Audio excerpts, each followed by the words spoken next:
Hollywood అయితే నేను అనుకోవాలి హాలీవుడ్ నేర్చుకోవాలి నాగశ్విన్తో ఎన్ని ట్విస్ట్ ఇచ్చిండంటే మూవీస్లో మీకు లాట్స్ ఆఫ్ గెస్ట్ అపీరెన్స్ మీకు ఒక పేజ్ సరిపోదు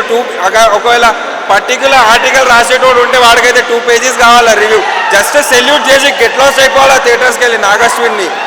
నాగశ్విన్ అంటే రాజమౌళి తర్వాత రాజమౌళి వచ్చినట్టు పార్ట్ 2 అయితే విల్ బి మైండ్ బ్లోయింగ్ కల్కి ఇంకా ఎక్స్పోజ్ కాలేదు ప్రాజెక్ట్ ఏందో ఇంకా ఎక్స్పోజ్ కాలేదు అంటే సినిమా అట్లీస్ట్ ఒక 6 hours ఉంటుంది సినిమా 3 hours కూడా మీకు సరిపోదు అంటే ఈచ్ అండ్ ఎవ్రీకి ఒక్కొక్క వెహికల్స్ ఆ వెహికల్స్ సడన్లీ ఎలివేషన్గా చేంజ్ కావడము ఆ అమ్మాయికి అయితే వెహికల్ ఇస్తే అది హైలైట్ సీను దీపికా పాదుకొని అది క్యాచప్ చేయడము కానీ కమల్ హాసన్ అయితే మీరు చూస్తే ఫస్ట్ ట్విస్ట్లో అది పడిపోతాడు అదైతే హైలైట్ సీన్స్ అవి ఈచ్ అండ్ ఎవ్రీ సీన్స్ అంటే నెక్స్ట్ లెవెల్ అంటే ఈ మనిషి ఎంతవరకు ఆలోచించాడు ఎంత కష్టపడ్డాడు 4 years వరకు అంటే మీరు నాగశ్విన్ మైండ్ని రీడ్ చేయాలంటే నాగశ్విన్ మళ్ళీ పుట్టాలి అట్లుంది అంటే ఆయనకి ఈ వ్యూ ఎట్లా వచ్చింది యాక్చువల్లీ చూస్తే సింపుల్ స్టోరీ కానీ దాన్ని ఎంత క్రియేటివిటీగా చేశాడంటే దేవుడు పుట్టాడు దేవుడిని పుట్టడానికి ఆపాలని ఎంతమంది విలన్స్ వస్తారో దాని గురించి ఉంది కానీ మూవీ అన్న క్రేజీ అన్న 1000 crores కొడుతుంది కొట్టలేదంటే 10,000 బెట్ నేను ఇక్కడే ఉంటాను నా పేరు రజనీష్ జైన్ రాసుకోండి 10,000 నేను ఇస్తా ఇది definitely So I came here, I'm awestruck. You know, last 40 minutes people are going psych is a word. Nagi has a content, Nagi pulled it off. Amitabh Bachchan gariki Prabhas gariki scenes ela Sir, crazy. The fightings కావచ్చు trailer నే చూపించారు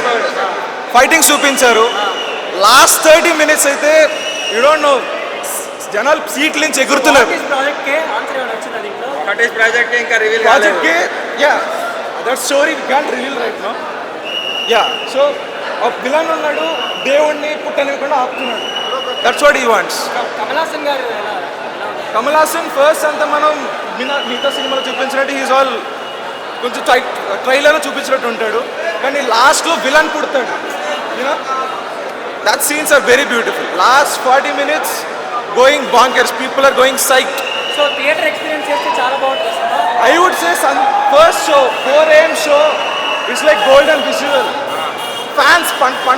పండగంతా వదిలేసేయండి people are going psych so this is not a Telugu cinema or Indian cinema this is an Indian film Mahabharat connections ఉన్నాయి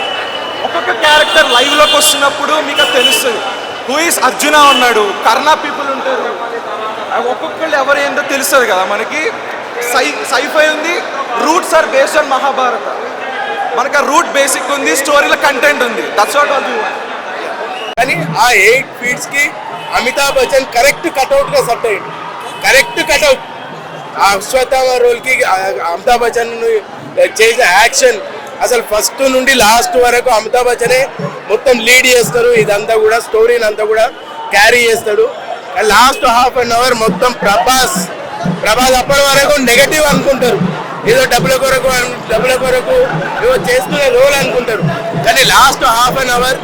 ప్రభాసే శ్రీకృష్ణుడు ఉంటాడు ప్రభాసే శ్రీకృష్ణుడు అంశతోటి పుడతాడు అది లాస్ట్ ½ మనకు అర్థమవుతుంది ఇక అప్పటి నుండి గూస్ బంప్స్ వచ్చినాయి అది లాస్ట్ ½ ఆ గ్రాఫిక్స్ ఎప్పుడైతే ప్రభాస్ కూడా శ్రీకృష్ణుడి ఇది అని రూల్ అని తెలిసిందో అప్పటి నుండి ఒక ½ మాత్రం అదిరిపోయింది కమల్ హాసన్ రోల్ లాస్ట్ అప్పటి వరకు ఏదో మామూలుగా